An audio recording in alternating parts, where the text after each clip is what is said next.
Good morning. It's Tech Talk Today, episode 148 for a Tuesday, March 24th, 2015. My name is Chris. What am I doing here on a Tuesday? That's I'm weird. Angela. Hey, Ange. Yeah, I know. It is a little off. Well, You're going to make me think it's like Friday all week. I am really sorry for that. Yeah, that's the worst. I know. And it's going to be even worse because, I'm going to a sewing retreat Thursday, Friday, Saturday. Yeah. So I've never left the house that long. Right, also known as Dadpocalypse. Dadpocalypse? Yeah, because I thought you said Deadpocalypse. I'm that's like, where- what are you saying? It's the apocalypse where you don't do any work, you don't see any of your friends for 3 days or so. You're in the house for 3 days. Hopefully you guys don't mind this week's Linux Action Show being about changing diapers. Yeah, right. All right, before we get too far and get into the news today, because this first story probably affects a few folks in our Mumble Room, let's say good morning to those guys. Time appropriate greetings, Mumble Room. Greetings. Hey guys, hello. Any of you in there ever used the Twitch service before? You ever used Twitch? I got that email yesterday. I did too. Yeah, everybody that's a Twitch user got that Everybody. email. Twitch accounts have been compromised and passwords have been reset for all your users. And of course, you knew it was bad because you saw the subject line was something like an update about your account or something like that. It's like, oh no, I hate it when I see that. Yep. And this is interesting in light of Twitch also being acquired by Amazon. I would assume that Amazon systems are fine, that it was probably Twitch's own independent system.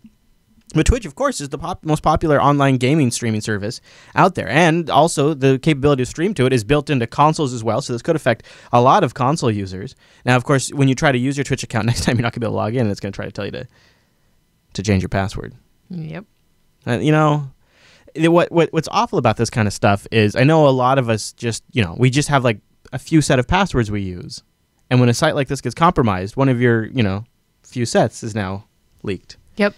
So Twitch says for your protection, they've expired your stream keys and your passwords. So both your stream. Wow. Yeah. So you can. Well, it's not bad to redo all that every No. once in a while, to be honest. No. But it sucks it has to happen under such. You've also got to reconnect your Twitter, YouTube, and Facebook accounts if you have those Holy connected. moly.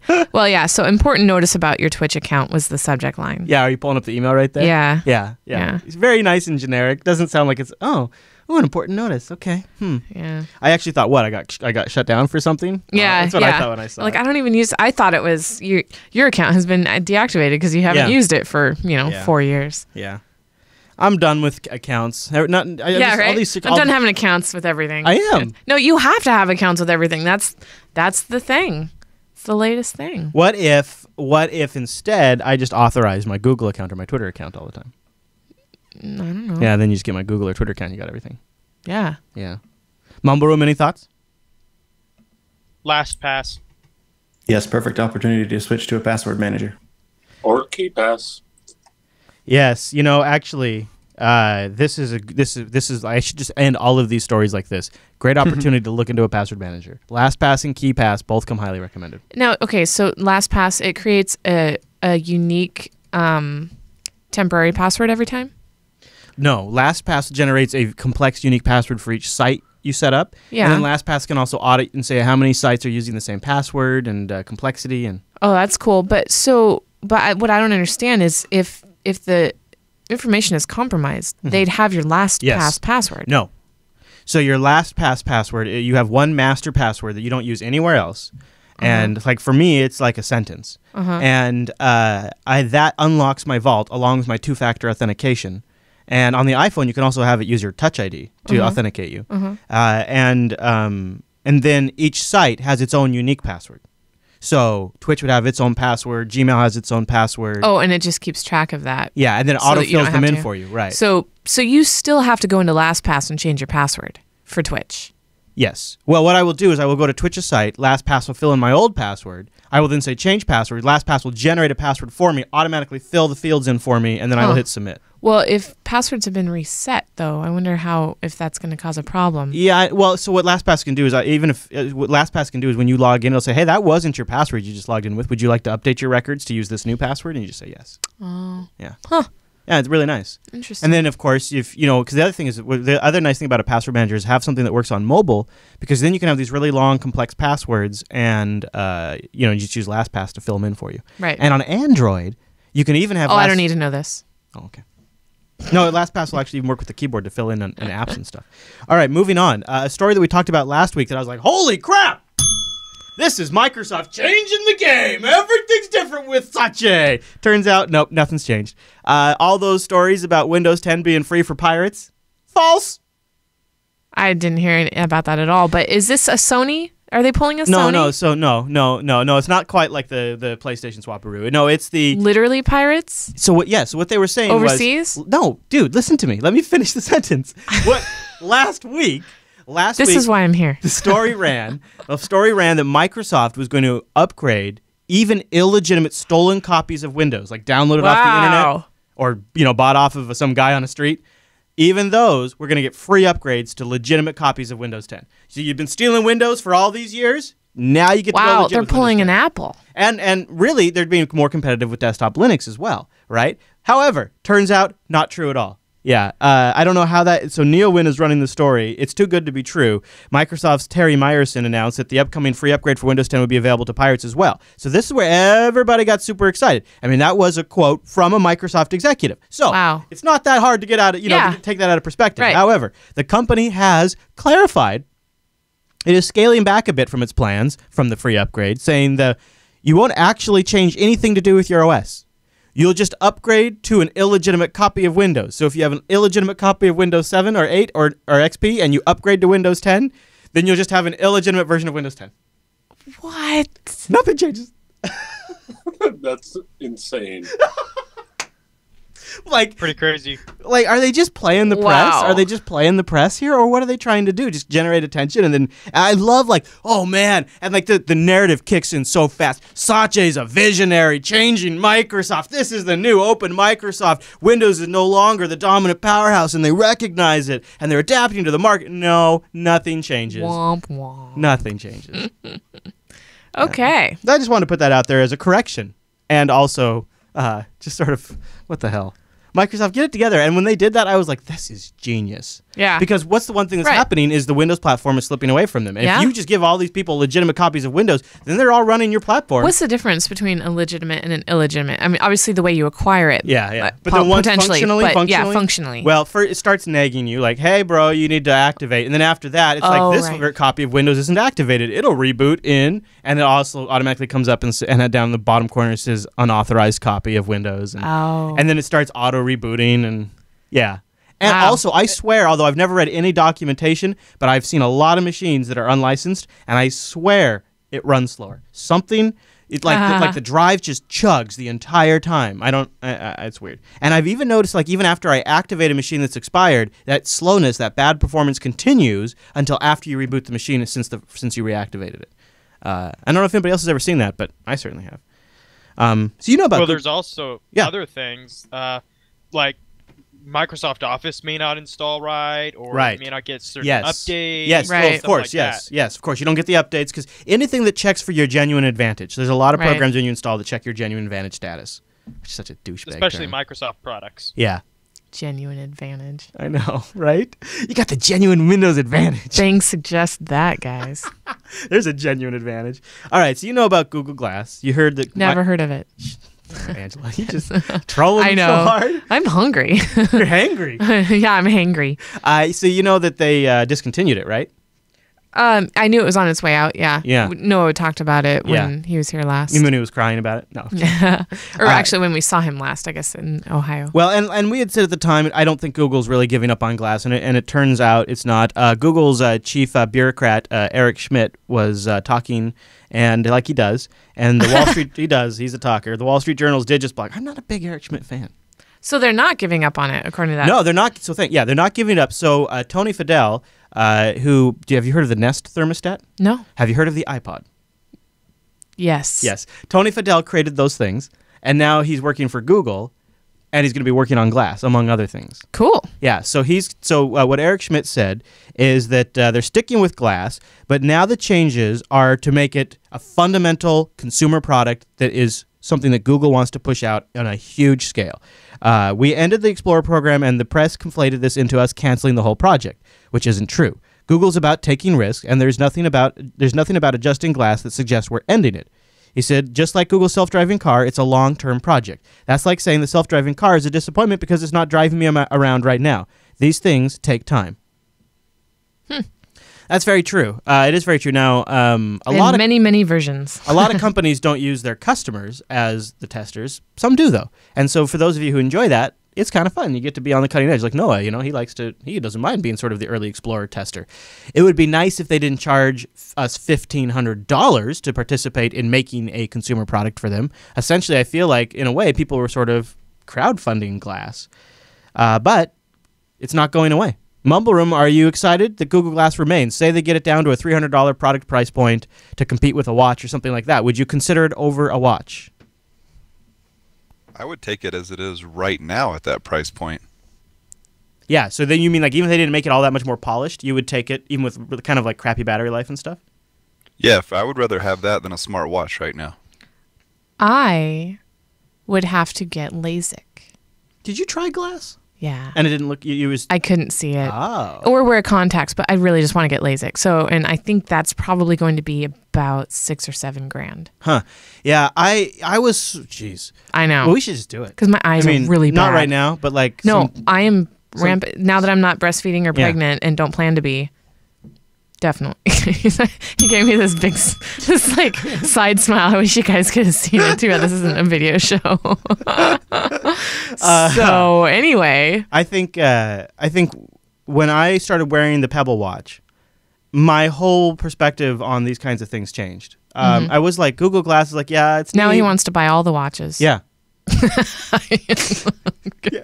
This is the Honest Hour with Chris and Angela. And but I do, because now I get it. Like now I see there is actually a function for them.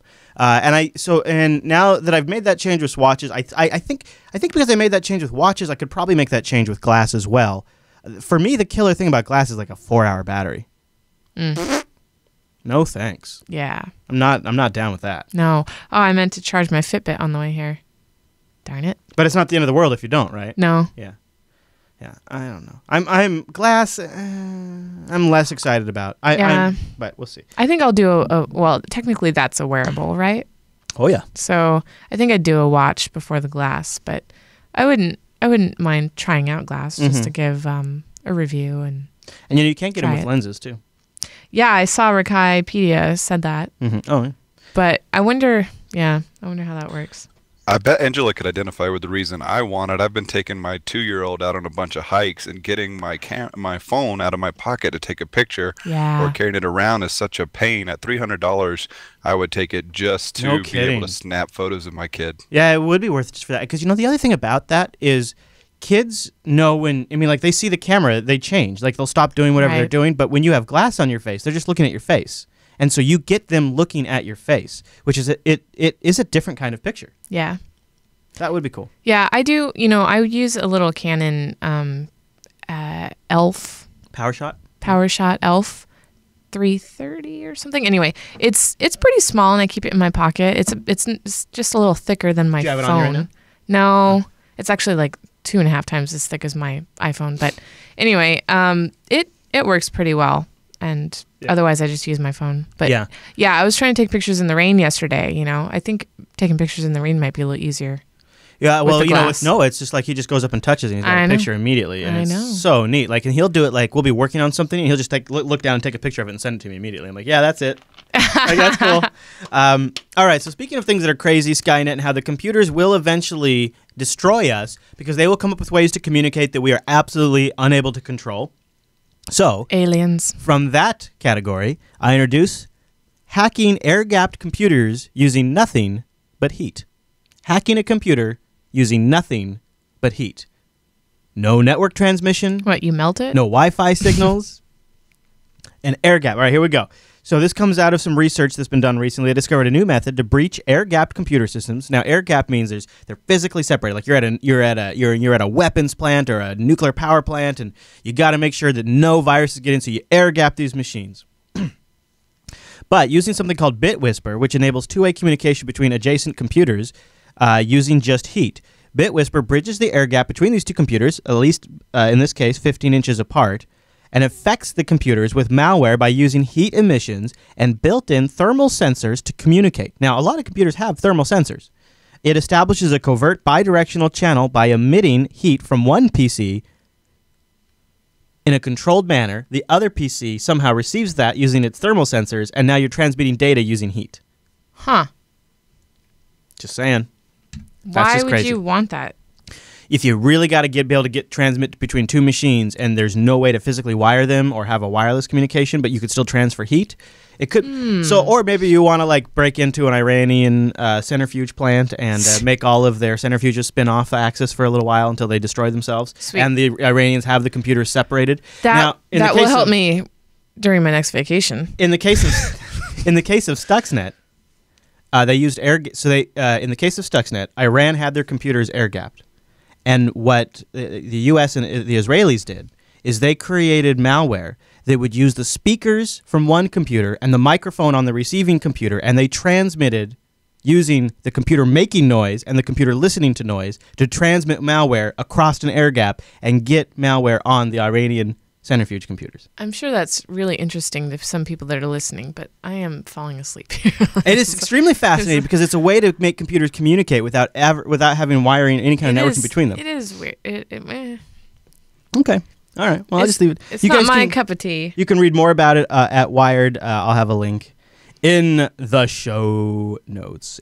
I think it's a pretty cool concept. I'm sure you do. I'm sure a lot of the audience does. I don't in particular. Okay. All right, well, how about this? Do you find this to be interesting? Did you know we're going to go to Linux Fest Northwest this year? Yes. Did you know that? Yes, at the end absolutely. Of April. Yeah. And we have a shirt available, 217 sold, and they're available for 6 more days. We actually have a whole bunch of shirts. We have a T-shirt. We have the kids' tee.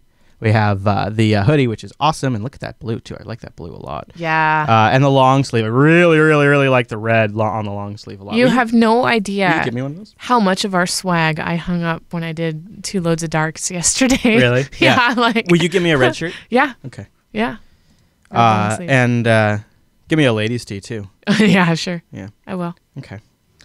All right, so you can go get yourself one at teespring.com/Linux. The money raised there helps our initiatives. We're bringing out the crew. We're going to have a big fest, lots of giveaways, 2-day coverage, live streaming, and lots of interviews. It's going to be super cool. Yeah, and a lot of shows representing.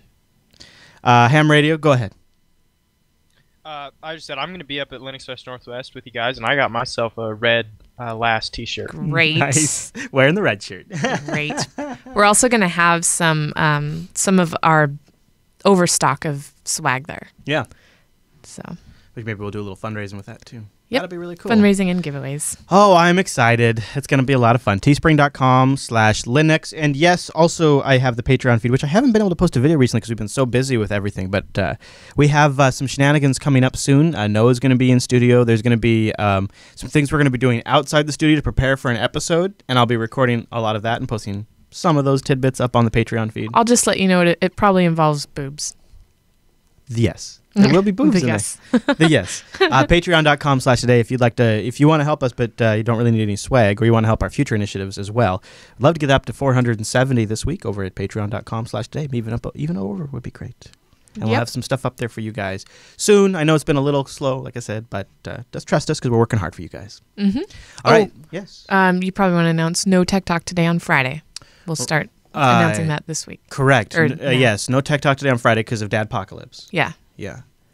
And I was considering to make more room for Unfilter, not having one tomorrow too. Ooh. I'm getting really tight on Unfilter these days, and I don't know.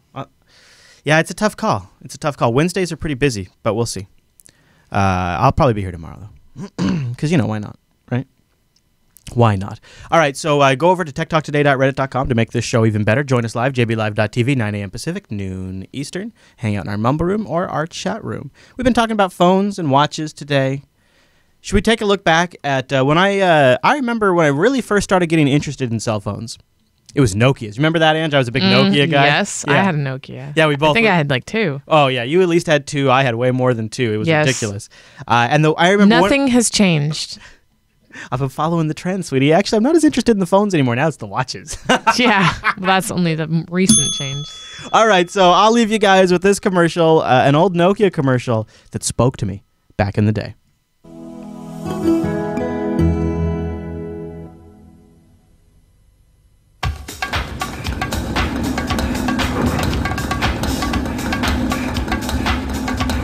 Don't let the world spin you around. With the new Nokia 7110 in your hand, you have the world at your fingertips. Turn and click to write a message. Use the Navi roller to select from up to 1,000 names, each with up to 5 numbers and 2 rows of text.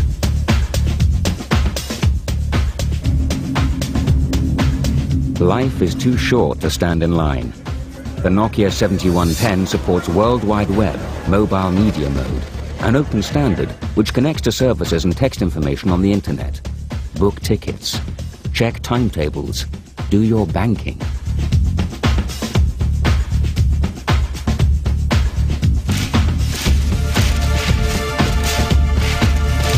Why search when you can find? Join a news service and receive only the news and information that interests you. Real-time stock prices or news about your company.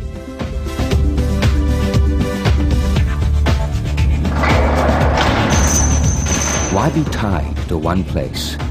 Check your email or have fax headers sent straight to your phone. To make it easier to use all these services, the Nokia 7110 has a huge display, large fonts and predictive text input to make writing much faster. With the built-in dictionary, you can write faster and easier. In the Nokia 7110, the internet meets the cellular network. Global information meets individual freedom. The Nokia 7110 puts the world at your fingertips.